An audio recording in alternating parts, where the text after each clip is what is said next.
ರಾಜ್ಯದಲ್ಲಿ ಇಂದು 14 ಕ್ಷೇತ್ರಗಳಿಗೆ ಎರಡನೇ ಹಂತದ ಚುನಾವಣೆ ನಡೀತಾ ಇದೆ. ಲೋಕಸಭಾ ಕದನದ ಎರಡನೇ ಹಂತದ ಮತದಾನಕ್ಕೆ ಕ್ಷಣಗಣನೆ ಆರಂಭವಾಗಿದೆ. ಮೊದಲ ಹಂತದಲ್ಲಿ ಈಗಾಗಲೇ ರಾಜ್ಯದ 14 ಲೋಕಸಭಾ ಕ್ಷೇತ್ರಗಳಿಗೆ ಮತದಾನ ಆಗಿದೆ. ಇವತ್ತು ಎರಡನೇ ಹಂತದಲ್ಲಿ ರಾಜ್ಯದಲ್ಲಿ ಚುನಾವಣೆ ನಡೀತಾ ಇರೋದು. 14 ಕ್ಷೇತ್ರಗಳಲ್ಲಿ ಎರಡನೇ ಹಂತದ ಮತದಾನಕ್ಕೆ ಕ್ಷಣಗಣನೆ ಆರಂಭ ಆಗಿದೆ. ಇವತ್ತು ಬೆಳಗ್ಗೆ 7 ಗಂಟೆಯಿಂದ ಸಂಜೆ 6 ಗಂಟೆವರೆಗೂ ಕೂಡ ಮತದಾನಕ್ಕೆ ಅವಕಾಶ ಇರುತ್ತೆ. ಮತದಾನದ ಹಬ್ಬಕ್ಕೆ ಎಲ್ಲ ಮತಗಟ್ಟೆಗಳಲ್ಲಿ ಭರ್ಜರಿ ಸಿದ್ಧತೆ ಮಾಡಿಕೊಂಡಿದೆ ಈಗಾಗಲೇ ಚುನಾವಣಾ ಆಯೋಗ. ಸುಮಾರು 50,000 ಪೊಲೀಸರನ್ನ ಈಗಾಗಲೇ ಭದ್ರತೆಗೆ ಅಂತ ನಿಯೋಜನೆ ಮಾಡಿರುವುದು. 1 ಲಕ್ಷಕ್ಕೂ ಅಧಿಕ ಸಿಬ್ಬಂದಿಯನ್ನ ಚುನಾವಣೆಯ ಕರ್ತವ್ಯಕ್ಕೆ ನಿಯೋಜನೆ ಮಾಡಿರುವುದು. ಆ ಮೂಲಕ ಸಕಲ ತಯಾರಿಯನ್ನ ಚುನಾವಣಾ ಆಯೋಗ ಮಾಡಿಕೊಂಡಿದೆ. ನ್ಯಾಯಸಮ್ಮತವಾದ ಯಾವುದೇ ತೊಂದರೆ ತೊಡಕುಗಳಾಗದ ಹಾಗೆ ಚುನಾವಣೆಯನ್ನು ನಡೆಸೋದಕ್ಕೆ ಏನೆಲ್ಲ ವ್ಯವಸ್ಥೆಗಳು ಬೇಕು ಸಂಪೂರ್ಣವಾಗಿ ಆ ಎಲ್ಲ ಸಿದ್ಧತೆಗಳನ್ನು ಕೂಡ ಮಾಡಿಕೊಂಡಾಗಿದೆ. ನಿನ್ನೆ ಮಧ್ಯಾಹ್ನದ ನಂತರದಲ್ಲೂ ಕೂಡ ಮಸ್ಟರಿಂಗ್ ಕಾರ್ಯ ಎಲ್ಲ ಆರಂಭ ಆಗಿತ್ತು. ಬಹಳಷ್ಟು ಕಡೆಗಳಲ್ಲಿ ಏನೇನೆಲ್ಲ ಸಿದ್ಧತೆಗಳಾಗಬೇಕು, ಯಾವುದೆಲ್ಲ ಕ್ರಾಸ್ ವೆರಿಫೈ ಆಗಬೇಕು, ಮತ್ತೊಮ್ಮೆ ಟ್ರಯಲ್ ಆಗಬೇಕು, ಅದೆಲ್ಲವನ್ನು ನೋಡ್ಕೊಂಡಿದ್ದಾರೆ. ಯಾಕಂದರೆ ಕೆಲವೊಂದು ಸಲ ಇನ್ನೇನು ವೋಟಿಂಗ್ ಸ್ಟಾರ್ಟ್ ಆಯಿತು ಅನ್ನೋ ಟೈಮಲ್ಲಿ ಯಾವುದೇ ರೀತಿ ತೊಂದರೆಗಳಾಗಬಾರ್ದು. ಮತದಾರರು ಬಂದು ಸಾಲುಗಟ್ಟಿ ನಿಂತಿರುವಾಗ ಅಲ್ಲಿ ಟೆಕ್ನಿಕಲ್ ಎರರ್ಸ್ ಇರ್ಬೋದು, ಇನ್ಯಾವುದೇ ರೀತಿ ತೊಂದರೆಗಳು ಉಂಟಾಗದ ಹಾಗೆ ಎಲ್ಲ ರೀತಿ ಮುಂಜಾಗ್ರತೆಯನ್ನು ವಹಿಸಬೇಕಾಗತ್ತೆ. ಅದೆಲ್ಲವೂ ಚುನಾವಣಾ ಆಯೋಗದ ಜವಾಬ್ದಾರಿಯಾಗಿರುತ್ತೆ. ಅದಕ್ಕೆ ಅಂತಲೇ ಸುಮಾರು 1 ಲಕ್ಷ ಸಿಬ್ಬಂದಿಯನ್ನು ಕರ್ತವ್ಯಕ್ಕೆ ಅಂತ ಅವರು ನಿಯೋಜಿಸಿಕೊಂಡಿದ್ದಾರೆ. ಜೊತೆಗೆ ಒಂದು 50,000 ಪೊಲೀಸರ ಭದ್ರತೆಯನ್ನು ಕೂಡ ನಿಯೋಜನೆ ಮಾಡಿಕೊಂಡಿದ್ದಾರೆ. ಯಾವುದೇ ರೀತಿ ತೊಂದರೆ ಆಗಬಾರ್ದು, ನಿರಾತಂಕವಾಗಿ ಮತದಾರರು ವೋಟಿಂಗ್ ಬೂತ್ಗಳಿಗೆ ಬಂದು ಮತದಾನ ಮಾಡಿ ಹೋಗಬೇಕು. ಆ ನಿಟ್ಟಿನಲ್ಲಿ ಸಂಪೂರ್ಣ ತಯಾರಿಯನ್ನು ಈಗಾಗಲೇ ಮಾಡಿಕೊಂಡಾಗಿದೆ. ಮೊದಲ ಹಂತದ ಮತದಾನ ಬಹುತೇಕ ಯಶಸ್ವಿಯಾಗಿದೆ. ಇವತ್ತು ಎರಡನೇ ಹಂತದ ಮತದಾನಕ್ಕೂ ಕೂಡ ಸಕಲ ಸಿದ್ಧತೆಗಳಾಗಿದೆ. ಡೀಟೇಲ್ಸ್ ಕೊಡ್ತಾರೆ ಮಂಜುನಾಥ್, ಲೈವ್ನಲ್ಲಿ ಜಾಯ್ನ್ ಆಗ್ತಾ ಇದ್ದಾರೆ. ಮಂಜುನಾಥ್, ಎರಡನೇ ಹಂತದ ಮತದಾನ ಇವತ್ತು ರಾಜ್ಯದಲ್ಲಿ 14 ಲೋಕಸಭಾ ಕ್ಷೇತ್ರಗಳಿಗೆ ಇನ್ನೊಂದು ತಾಸಿಗೆಲ್ಲ ಆರಂಭ ಆಗಿಬಿಡುತ್ತೆ ಮತದಾನ. ಹೇಗಿದೆ ಚುನಾವಣಾ ಆಯೋಗದ ಸಿದ್ಧತೆ?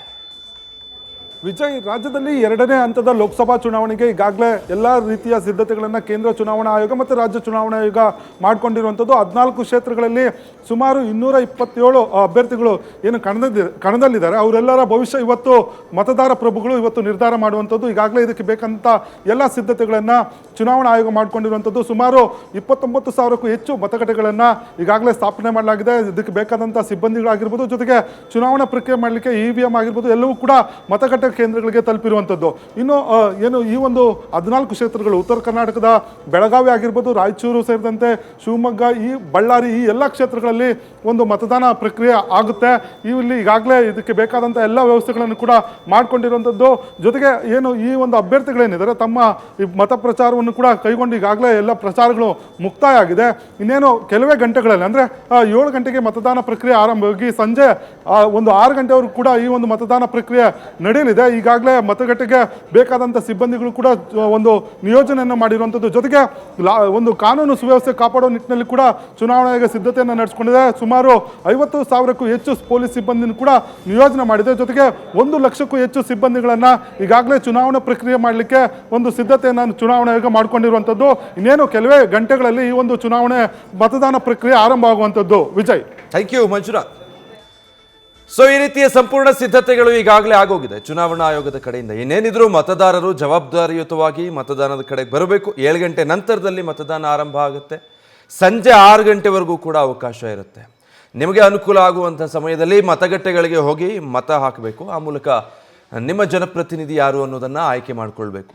ಈಗಾಗಲೇ ರಾಜ್ಯದಲ್ಲಿ ಒಂದು ಹಂತದಲ್ಲಿ 14 ಲೋಕಸಭಾ ಕ್ಷೇತ್ರಗಳಿಗೆ ಮತದಾನ ಆಗಿದ್ದಾಗಿದೆ. ಒಂದಷ್ಟು ಕ್ಷೇತ್ರಗಳಲ್ಲಿ ಬಹಳ ಹುರುಪಿನಿಂದ ಮತದಾರರು ಮತಗಟ್ಟೆಗಳಿಗೆ ಧಾವಿಸಿದ್ರು, ಮತದಾನ ಮಾಡಿದ್ರು. ಮತ್ತೊಂದಷ್ಟು ಕ್ಷೇತ್ರಗಳಲ್ಲಿ ಕಡಿಮೆ ಪ್ರಮಾಣದ ಮತದಾನವೂ ಆಯಿತು. ಇವತ್ತು ಹೇಗಾಗುತ್ತೆ, ಮತದಾರನ ಹುರುಪು ಹೇಗಿದೆ ಅನ್ನೋದನ್ನು ಇಡೀ ದಿನ ನೋಡ್ತಾ ಹೋಗಬೇಕಾಗತ್ತೆ. ಬೆಳಗ್ಗೆ 7 ಗಂಟೆಗೆ ಆರಂಭ ಆದರೆ ಸಂಜೆ 6 ಗಂಟೆವರೆಗೂ ಕೂಡ ಮತದಾನ ಮಾಡೋದಕ್ಕೆ ಅವಕಾಶ ಇರುತ್ತೆ. ಒಟ್ಟು 28 ಲೋಕಸಭಾ ಕ್ಷೇತ್ರಗಳ ಪೈಕಿ ಈಗಾಗಲೇ 14 ಲೋಕಸಭಾ ಕ್ಷೇತ್ರಗಳಿಗೆ ಮೊದಲ ಹಂತದಲ್ಲಿ ಚುನಾವಣೆ ಆಗಿದೆ. ಉತ್ತರ ಕರ್ನಾಟಕ ಭಾಗದ ಉಳಿದ 14 ಕ್ಷೇತ್ರಗಳಿಗೆ ಇವತ್ತು ಮತದಾನ ನಡೀತಾ ಇರುವಂಥದ್ದು. ಬಹಳಷ್ಟು ವಿಶೇಷತೆಗಳಿದೆ ಇವತ್ತಿನ 14 ಕ್ಷೇತ್ರಗಳಲ್ಲಿ. 2 ಮಾಜಿ ಮುಖ್ಯಮಂತ್ರಿಗಳು ಸ್ಪರ್ಧೆ ಮಾಡ್ತಾ ಇದ್ದಾರೆ. ಜೊತೆಗೆ ಬಹಳ ಕುತೂಹಲಕ್ಕೆ ಕಾರಣವಾಗಿರೋದು ಇವತ್ತು ಮತದಾನ ನಡೀತಾ ಇರುವಂತಹ 14 ಕ್ಷೇತ್ರಗಳಲ್ಲಿ ಆಲ್ಮೋಸ್ಟ್ BJP ವರ್ಸಸ್ ಕಾಂಗ್ರೆಸ್ ನೇರ ಹಣಾಹಣಿ ಇರುತ್ತೆ.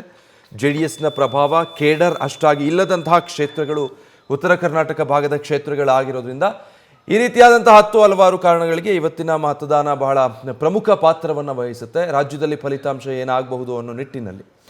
ಸೊ ಈಗ ಚುನಾವಣಾ ಆಯೋಗ ಒಂದು ಭದ್ರತೆಯನ್ನು ನಿಯೋಜನೆ ಮಾಡಿಕೊಳ್ಬೇಕು. ವೋಟಿಂಗ್ ಬೂತ್ಗಳಲ್ಲಿ ಯಾವುದೇ ರೀತಿ ತೊಂದರೆ ಆಗದ ಹಾಗೆ ಸೂಕ್ಷ್ಮ, ಅತಿ ಸೂಕ್ಷ್ಮ ಅಂತೆಲ್ಲ ಮತಗಟ್ಟೆಗಳನ್ನು ಈಗಾಗಲೇ ಅವರು ಐಡೆಂಟಿಫೈ ಮಾಡಿರ್ತಾರೆ. ಅಲ್ಲಿ ಯಾವ್ಯಾವ ರೀತಿ ವ್ಯವಸ್ಥೆಗಳು ಮಾಡ್ಕೊಳ್ಬೇಕು ಅದೆಲ್ಲವನ್ನು ಕೂಡ ಈಗಾಗಲೇ ಚುನಾವಣಾ ಆಯೋಗ ಕೈಗೊಂಡಿದೆ.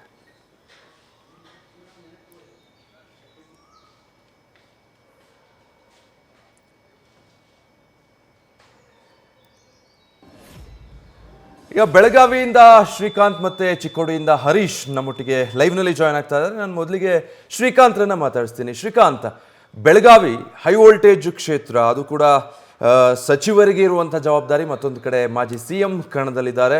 ಇವತ್ತು ಕ್ಷೇತ್ರಕ್ಕೆ ಮತದಾನ ಕೆಲ ಕ್ಷಣಗಳಲ್ಲಿ ಆರಂಭ ಆಗಬೇಕಾಗಿದೆ. ಹೇಗಿದೆ ಬೆಳಗಾವಿಯಲ್ಲಿ ಮತದಾನದ ಸಿದ್ಧತೆ?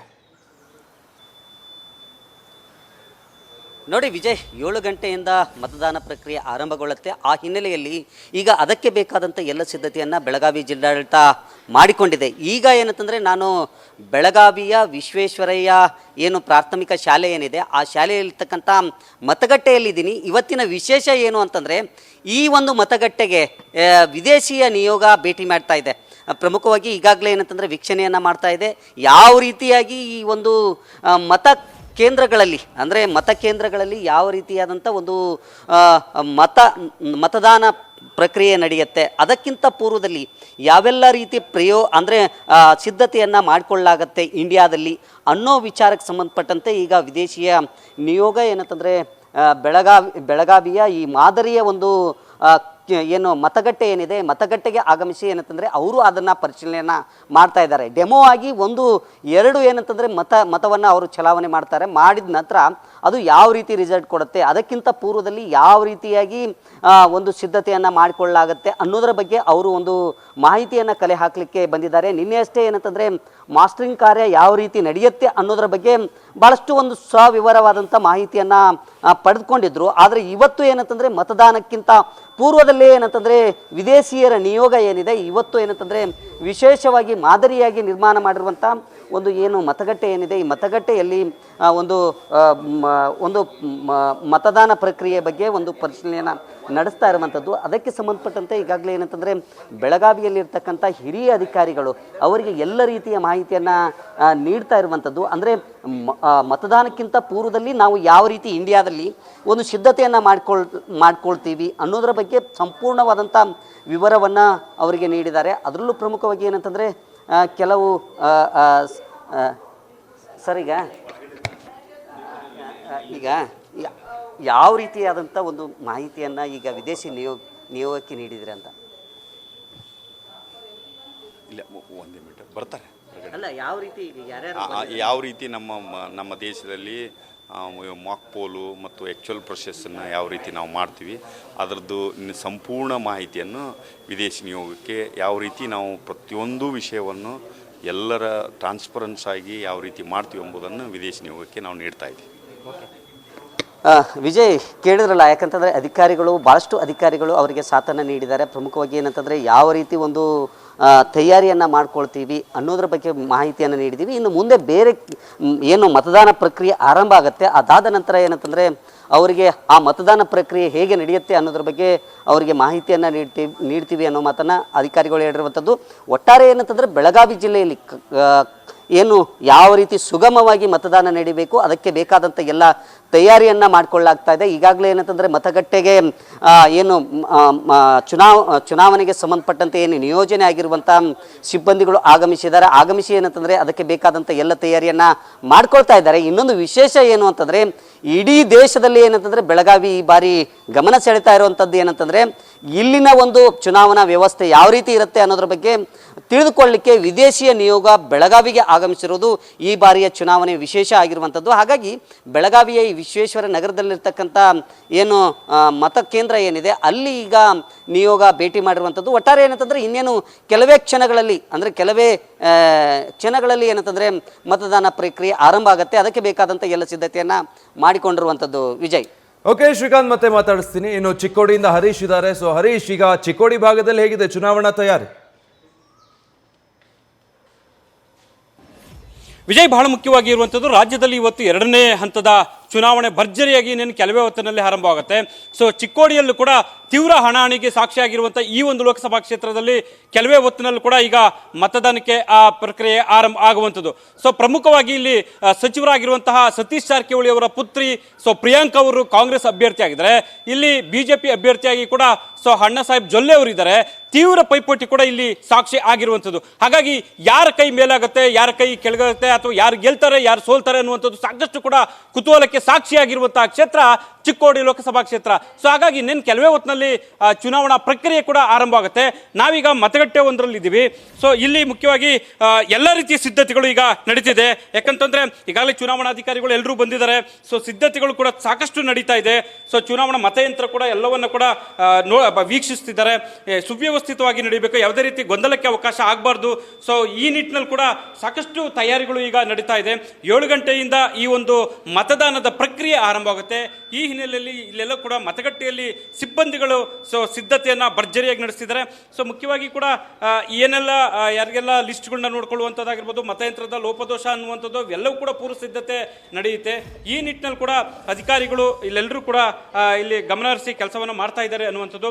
ಸೊ ಇದ್ರ ಬಗ್ಗೆ ಕೂಡ ನಾವು ಅವ್ರ ಹತ್ರ ಒಂದಷ್ಟು ವಿಚಾರಗಳನ್ನ ಮಾತಾಡುವಂಥ ಒಂದು ಪ್ರಯತ್ನ ಮಾಡೋಣ. ಸರ್ ಮೇಡಮ್, ಹೇಗೆ ನಡೀತಿದೆ ಇಲ್ಲಿ ಸಿದ್ಧತೆಗಳೆಲ್ಲ, ಚುನಾವಣಾ ಸಿದ್ಧತೆಗಳ ಬಗ್ಗೆ? ಇಲ್ಲಿ 7 ಗಂಟೆ ಸ್ಟಾರ್ಟ್ ಆಗುತ್ತೆ. 7 ಗಂಟೆಗೆ. ಸೊ ಮತಗಟ್ಟೆಯಲ್ಲೆಲ್ಲ ಮತದಾನಕ್ಕೆಲ್ಲ ವ್ಯವಸ್ಥಿತವಾಗಿ ನಡೀತಿದೆ. ಈಗ ಮಾಕ್ ಪೋಲ್ ಮಾಡ್ತಾರೆ sir. Mach pole, we are doing Mach pole ನಾವು. ಸೊ ನಾವು ಇಲ್ಲಿ ಮತ್ತೆ ಚುನಾವಣಾಧಿಕಾರಿ ಇದ್ದಾರೆ, ಅವ್ರ ಹತ್ರ ಮಾತಾಡ್ತಾರೆ. ಹೇಗೆ ನಡೀತಿದೆ ಸರ್, ಯಾವ ರೀತಿ ಸಿದ್ಧತೆ ಆಗಿದೆ? ಎಲ್ಲ ಬೆಳಗ್ಗೆಯಿಂದ ನಾವು 5:30 ಗಂಟೆಗೆ ತಯಾರಿ ಮಾಡಿ 5:15ಕ್ಕೆ